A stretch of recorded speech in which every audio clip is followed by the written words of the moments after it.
You know that feeling when you see someone and think, man, that person's got it all together? That was my wife, Elise. Blonde hair that never had a bad day, eyes that sparkled even when she was dead tired from flying coast to coast, and a smile that could calm the worst turbulence midair. She wasn't just a flight attendant, she was the face of the airline. Always graceful, always composed, rolling that carry-on like she was walking a red carpet at 40,000 feet. We'd been married 6 years. I was the guy who kept the planes from falling apart, an airport mechanic, grease under the nails, fluorescent vest, headset always half on. I didn't mind being behind the scenes. She brought the glamour, I brought the ground. And together, I thought we made the perfect team. Our schedules didn't always sync, but we made it work. Dinner was sometimes breakfast. Anniversaries became layovers. She'd fly out, and I'd wave from the hangar, watching her plane take off with pride. I never doubted her, not once. That's the dangerous thing about trust. You don't see it slipping away until it's shattered on the floor. It started small. A layover in Miami that turned into a reroute to Phoenix. A last-minute schedule change. I asked questions, got smooth answers. Crew change. Weather delay. Company rules. And I bought it. Because Elise wasn't just my wife. She was my best friend. Or at least, I thought she was. Then came the night I stayed late at the maintenance bay. A glitch in one of the cabin air systems, nothing major, but I had time to kill while it ran diagnostics. So I wandered into the shared crew break room, looking for a fresh coffee. The screen was still on from the last login, some kind of group chat app one didn't recognize. I was about to shut it down when a new message popped up. Starcrew 88, touchdown in SEA. Who's on rotation this weekend? That name. Starcrew 88. It hit me like a cold slap. Elise was born in '88. She used that handle on Instagram for years. My stomach twisted. I clicked into the chat. Dozens of users. Cryptic usernames. Pilot emojis. Champagne emojis. The group name? Sky Steps Only. What was this? A joke? Some kind of flight crew meme group? My curiosity edged into dread. Threads titled, Layover Roulette, Rotation Schedules, Wing Swaps. I scrolled faster. Messages about switching cities. My hubby's in ATL this week. Who's free for trade? LOL. Got a Delta captain in BS. Anyone want a turn? It wasn't memes. It was a damn exchange program. And Elise, she wasn't just in the group. She was organizing it. I closed the chat, numb. My hands were shaking. I knew I couldn't confront her. Not yet. She was too smart, too careful. So I did something else. I checked the internal system and found her next scheduled flight. Then I did something I'd never done before. I submitted a maintenance request for that same flight. Cabin speaker calibration. I installed a discrete recording device behind the overhead panel, nothing fancy, just something small and legal enough not to get flagged. Then I waited. And what I captured? Well, let's just say, it changed everything. The audio was grainy, but the voices were clear enough. A buzz of casual laughter, clinking glasses, and then Elise's voice, low, confident, unmistakably hers. So, who's on the Phoenix crew this week? She asked, and someone else, a man, chuckled and replied, You mean besides your favorite co-captain? They laughed. And then came the line that cemented everything. Layovers are just extended playdates when your husband's still chasing oil leaks on the tarmac, she said. My hand tightened around the headphones. I rewound. Listened again. That was my wife. Talking about me like I was a punchline. But it wasn't just Elise. Over the next 10 minutes, the recording revealed what I'd stumbled into, a well-oiled underground network of pilots and flight attendants, using their mobility as cover for a lifestyle built on indulgence and deception. They called it the club. It operated like a secret society. Rotating assignments, private hotel meetups, even a shared Google Calendar coded, of course, with terms like turbulence time or cabin duty. They developed a whole language to hide in plain sight. Married pilots offered up their wives in different cities, and in return, their own dalliances were excused. It was all about trust, they joked, mutual destruction if someone talked. No emotions, no attachments. Just thrills. Like emotional frequent flyer miles. And Elise? She was a core member. A logistics lead, as one called her. She kept track of who was grounded due to suspicion, who was cleared for takeoff, and who needed route changes to avoid overlap. I sat there in that lonely maintenance room, the glow of the laptop screen painting my face pale green, and felt like the world had flipped upside down. Every layover, every delayed flight, Every last-minute crew change, none of it had been real. She hadn't just lied. She'd engineered an entire lifestyle behind my back. And the worst part? She was good at it. No scent. No texts. No receipts. Every trace wiped. Even the group chat was on a disappearing message timer. She had built a second life perfectly parallel to mine, where I was the steady, boring, faithful husband at home, and she was the free-spirited Star Crew 88, scheduling rendezvous with men who wore uniforms like shields. I wanted to storm home, throw her phone against the wall, scream until my throat bled. But I didn't. Because now it wasn't about rage. It was about clarity. I wasn't going to shout. I was going to dismantle her illusion, piece by piece. It's strange how the mind rearranges itself after betrayal. Things you brushed off suddenly demand attention. Details you once ignored now sting like paper cuts. The truth doesn't just change the present, it rewrites the past. Take February, for example. Elise had a red eye to Dallas. She kissed me quickly, barely made eye contact. Her smile was off, too tight, too polished. She usually texted me when she landed. This time, radio silence until noon. When I asked if everything was okay, she said her phone had died mid-flight and she'd forgotten her charger. I bought it. Later that week, I found a charger in her bag. Fully functional. Not the kind of thing a forgetful person leaves behind. That's when my stomach began to whisper what my heart didn't want to hear. Then there was the Sunday morning she came home wearing a different scarf. I knew it wasn't hers. I remembered her packing a navy one. This was cream-colored, with tiny golden airplanes on it. When I asked, she said a coworker had gifted it to her, some inside joke. But Elise wasn't a free gift kind of person. She hated obligation gifts, as she called them. She would have rolled her eyes if it was from a fellow flight attendant. Yet she wore this one constantly, like it meant something. There were also the cash withdrawals. We shared one joint account for essentials. But over time, I noticed more ATM transactions, always in cities she claimed not to be visiting. I'd ask, and she'd smile and say, "Snacks at the airport are criminal. I just keep cash now." But I looked up the ATM locations. They weren't in airports. They were next to boutique hotels. She thought I wasn't paying attention. And maybe I hadn't been. Not until I found the first message. It was an accident, really. I was syncing our devices to a new router. Her tablet was connected. Notifications popped up even though I wasn't looking. I saw a preview. Cloud Cap Flyer. Next time, same hotel? Room service was almost as good as you. I sat down. My knees literally gave out. For a few minutes, I couldn't breathe. I stared at that screen, blinking, waiting for the words to change, for it to somehow be a joke. A mistake. Something innocent. It wasn't. I didn't open the full message. I didn't respond. I just took a screenshot. That was the beginning of the folder. I named it Confirmations. It lived on a flash drive I kept in my toolbox, underneath a mess of worn screws and a broken wrench. No one would find it there. And from that moment, I began paying attention. I created a spreadsheet. Layovers. Cities. Receipts. Check-ins. Flight logs. Even the way she dressed when she came home, there were patterns. New lingerie she claimed was a gift from a coworker. A gym obsession she never had before. Sudden interest in essential oils. Whispers. Every one of them a clue. I was building a case. Not for a court, but for myself. Because deep down, I needed to see it. All of it. I needed to be sure that the woman I loved was gone, not in theory, but in action. It's amazing how betrayal doesn't scream. It whispers. I sat in the garage with the old laptop on my knees, the one I'd rigged years ago for engine diagnostics. The audio file was ready.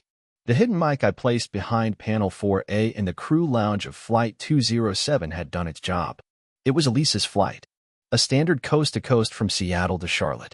She didn't know I was on shift that night. I had volunteered for an overnight maintenance rotation. Just enough time to prep the plane before takeoff. Just enough time to place the recorder. My hands trembled as I hit play. The first few minutes were mundane. Boarding chatter. Overhead bin slamming. A yawn. Then the door to the lounge clicked. Silence. 2 sets of footsteps. And then, her voice. Clear. Confident. Unfiltered. "Elise, you were trouble," a male voice teased. "And you like trouble?" she shot back, her tone low and flirtatious. "Why else would you keep rerouting flights just to get paired with me?" They laughed. My stomach dropped. The man, likely a co-pilot, went on. "You know, if anyone finds out, I'm grounded for good." "Then we don't let them find out," Elise replied. That's why we use the crew lounge, not hotel rooms anymore. Less traceable. I hit pause. I stood up and walked around the room like I was trying to shake the words out of my ears. Then I hit play again. I had to hear it all. You sure your husband doesn't suspect? The man asked.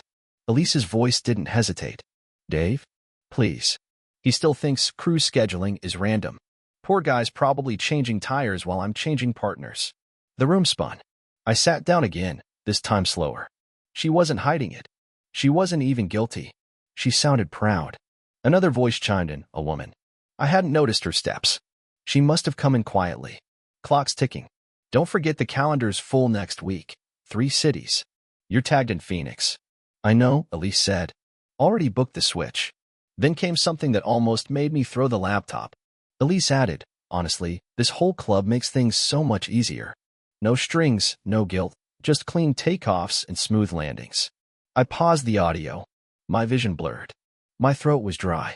It wasn't just cheating. It was systematic. Routine. Cold. This was the final piece.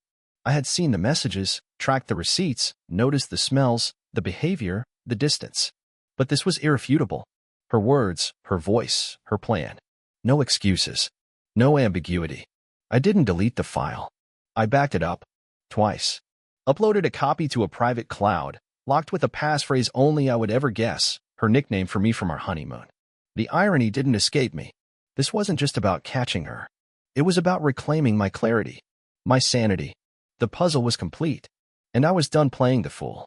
The ceiling fan spun lazily above our bed, slicing the silence into slow, deliberate beats. Elise lay next to me, asleep, her breathing soft and even. She looked serene, one arm stretched above her head, lips slightly parted. She looked like the woman I married. But she wasn't. She was something else now. Something I hadn't fully seen before. Or maybe didn't want to. The recordings, the messages, the jokes she made about me when she thought I'd never hear them, they ran on a loop in my mind like an endless black box replaying the moment of impact over and over. Her voice no longer sounded like home. It sounded like betrayal. I stared at the ceiling. I couldn't sleep. Couldn't even blink without seeing those words float in front of me. Poor guy's probably changing tires while I'm changing partners. It didn't just wound me. It rewrote every memory I had of us. Every trip she took. Every time she smiled as she wheeled that suitcase out the door. Every "I miss you" over the phone, spoken through fake tears while lying on hotel sheets still warm from someone else's skin. Rage burned under my skin, sharp and immediate. I wanted to wake her up right then. Shake her. Demand she confess. Throw the phone at her and scream, "How dare you?" But I didn't. I didn't because something colder had settled in me. Something heavier. A voice in my head that said, "Not yet." That voice wasn't angry. It was surgical. I realized that night that rage is loud, but justice is quiet. I wasn't going to shout. I wasn't going to give her the satisfaction of watching me break. No. She was going to break. Slowly. Deliberately. And I was going to watch. So I started building something of my own. Not a confrontation. A case. I became methodical, detached. I backed up every file, named them by city and time, added context, cleaned the audio, and stitched together a timeline even she couldn't argue with. There were 13 confirmed incidents. Probably more, but 13 I could prove. Voices, locations, flight logs. Even booking records under her alias. Starcrew 88 wasn't as anonymous as she thought. I didn't go to HR. I didn't go to her airline. I didn't even go to her. I went to him. Or rather, his family. The co-pilot. The one she'd laughed with in that lounge. I found his wife. Melissa. Her Instagram was filled with PDA meetings, school bake sales, anniversary trips. She looked like someone who still believed in good people. My stomach twisted thinking how much this would hurt her. But I sent the file anyway. No demands. No revenge note. Just a message that read, "You deserve the truth." So did I. Then I waited. 2 days later, Elise got a call mid-flight prep and had to excuse herself from the crew briefing. She didn't talk about it when she got home, but she looked rattled. That was the first crack. The first real shift in her mask. I knew Melissa had received it. And I knew that soon, others would too. I didn't need to destroy Elise. She was going to do it herself. The first drop hit, and I watched the ripple. Melissa's silence didn't last long. Within 2 days, Elise's phone pinged less. 3 of her group chats disappeared entirely. One night she stood in the kitchen staring at the screen, scrolling back and forth. Weird, she mumbled. My crew chats are gone. I shrugged. Maybe the airline's changing protocols. She nodded slowly, but I saw it, the flicker of unease. The tiniest crack in her confident armor. And that's when I knew. It was working. This wasn't about rage anymore. It was about precision. Controlled detonation. I didn't want to scream. I wanted her to watch her world dissolve, one thread at a time. So I built a flight plan. My garage became my command center. I printed every log, every transcript. Built a timeline that looked like a military operation. Names, flights, connections, layovers. And then I did what Elise never thought I could. I followed the trail. She wasn't just having affairs. She was part of a system, a loop, like air traffic, pilots, crew, agents, even a mechanic from Dallas. Some flirted with the edges, others were in deep. There was a woman in Denver who managed schedules so certain pairings aligned. A man in Boston who ran a Telegram backup group after chat apps were wiped. They called it rotation. I called it a web. One by one, I pulled threads. I traced usernames. Some were easy, people reused handles across platforms. A SkyTiger27 in chat was also SkyTiger27 on Venmo. Sloppy. Others were more careful, but digital footprints always leave smudges. Then came the real work, finding the ones they left behind. The husbands. The wives. A woman named Denise in Tampa. I found her through a tagged photo at an airline party. Her husband, Flaremark, in chat, had joked about being busy on layover. Wink wink. Denise had 2 kids. A golden retriever. A gardening blog. I sent her a file. Calm. Clean. No emotion. Just the facts. I don't know you, but you deserve the truth. I did too. It spread. Whispers at terminals. 2 pilots reassigned. 1 marriage annulled in under a week. Elise's loudest friend, Miranda, vanished from social media. Her husband uploaded a black and white photo of his ring in the trash. And Elise? She started folding. At first, it was subtle. She lost her appetite. Got moody. Snapped at coworkers for minor mistakes. She started checking her phone obsessively, fingers twitching, scrolling like she could stop the truth from surfacing. She told me she felt watched. I just nodded. That's strange. One night, she said, something's going on. People are acting distant. I think something's being spread. My hands stirred the pasta I was cooking. Weird. Wonder what that's about. She stared at me. Hard. Too long. But I didn't flinch. I'd trained for this. She still saw her husband. But I was something else now. And she hadn't even hit the storm yet. It didn't crash like in the movies. There was no explosion, no fiery end. Just the long, steady groan of metal under pressure. Like a plane slowly losing altitude. Silent at first, then undeniable. You don't notice it until you feel your chest tighten and your ears ring. The descent had started. Miranda was the first visible sign. The most brazen, the loudest voice in the club. She loved attention, tagged hotel bars, late-night selfies, winks in the captions. One day, she simply vanished. Her social account scrubbed clean. No posts, no stories. Just gone. Her husband uploaded a photo, simple, black and white. A wedding ring on the bathroom counter. The caption read, "When trust dies, silence moves in." Next was Troy. The guy who carried himself like he owned the tarmac. Elise once called him the king of connections. He disappeared from chat histories and shift rotations. Word among the ground crew was his wife walked into headquarters with a manila envelope full of screenshots and a voice recording. HR didn't even hesitate. Reassignments came like a wave. Suddenly, senior flight staff were moved to overnight floats. Preferred pairings dissolved. Elise's usual routes vanished from her app. Her name wasn't next to Charlotte anymore. It was Newark, Des Moines, Tulsa. The less desirable paths. The punishment lanes. She came home that day and just stood in the hallway. Shoes on. Bag still zipped. Budget changes, she muttered. But her eyes said different. At night, she paced. She poured more wine. She sat at our kitchen island, staring at old crew photos like she was waiting for someone to call and tell her it was just a bad dream. But the silence grew louder. The group chat slowed to nothing.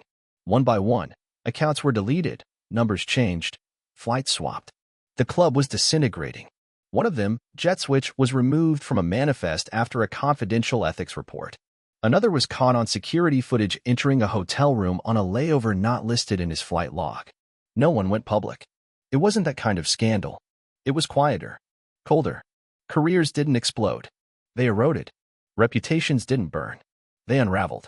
And I said nothing. I watched Elise scroll through her phone, rereading messages she didn't dare reply to. She'd bite her lip, then close the app. Open it again.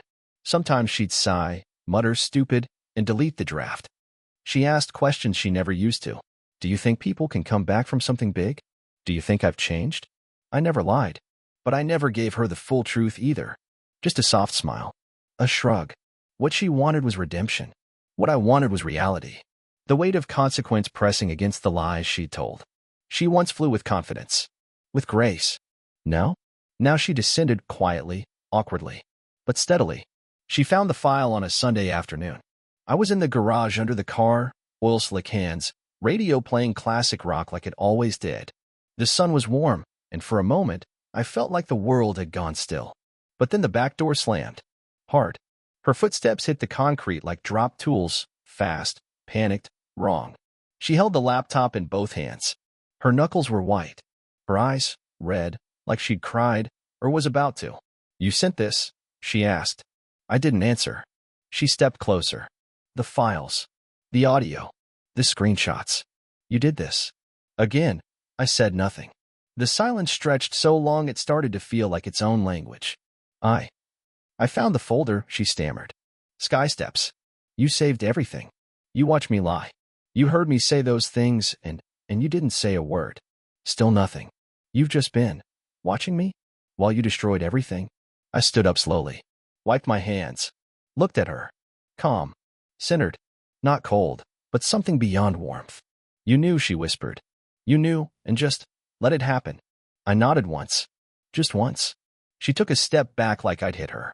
I didn't want this, she said, voice cracking. It wasn't about love. It wasn't about hurting you. It was stupid. I felt like I was finally seen, like someone paid attention. And it spiraled. She looked desperate. A balloon losing air mid-sentence. I wanted to feel alive. I didn't know how to stop. And then I couldn't. She paced the garage now, one hand running through her hair.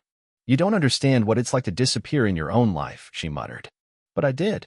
I disappeared every time she left on a trip. Every time I packed her suitcase. Every time I kissed her goodbye not knowing the truth already sat buckled into her crew bag. I never stopped loving you, she added. I believed that. And I also didn't care. I can fix this, she said quickly. I'll quit. I'll tell everyone the truth. You don't have to do anything else. Just don't give up on us. But it was already done. I didn't scream. I didn't accuse. I just turned, walked over to the workbench, and picked up the same wrench I'd been using when she arrived. That was my answer. The silence was final. Because she didn't break us with a single betrayal. She broke us with every lie she repeated after. I heard her start to cry, quietly. No dramatic scene. Just soft, shaking breaths as she backed away from me, out of the garage, into the house. She left the laptop open. The folder still on screen. Sky steps. Evidence. She never touched it again. She never touched me again, either. Starcrew 88 had flown her final route. And now she was grounded for good. It was quiet after she left. No dramatic goodbye. No bags thrown or doors slammed. Just a silence that settled over the house like thick fog. The same silence I'd once feared now felt like air I could finally breathe. She moved in with her sister 2 towns over. Took only 2 suitcases. Left behind the expensive carry-on I gave her for our anniversary. Fitting. It had too many miles on it anyway. There was no dramatic divorce battle. No fireworks. She signed the papers when they came. No notes. No last plea. We were over in ink before we were over in heart. But I didn't crumble. I didn't fall apart. I built something. It started as a joke. Every time I walked through Terminal C, I saw the same old coffee stand, burnt drip, impatient staff, overpriced muffins. I thought I could do better. And then I did. With my savings, I leased a small space near Gate 14. A humble corner, easy to miss unless you were looking for it. I spent 2 months sketching out the idea, sanding down reclaimed wood, choosing the right beans, the right name. Grounded. The irony wasn't lost on me. Some people thought it was aviation humor. Others figured it meant the coffee was earthy. But the ones who'd been through something, they knew. They read it in the font, in the layout, in the silence of the place. No music. Just the soft hiss of espresso, the clink of ceramic, the occasional boarding call echoing down the concourse. I didn't hang pictures. No quotes on the wall. Just a single brass plaque on the counter that read, "Truth doesn't fly, it lands." Business was slow at first. Then something strange happened. A pilot came in. Then another. A gate agent. A baggage handler. People who lived in the air but carried secrets in their shoes. One of them asked me, "You own this place?" I nodded. She looked at the name again. Then she smiled, bittersweet. "Yeah," she said, "I get it. I never advertised. Never posted online. But word spread. The place became a sort of sanctuary.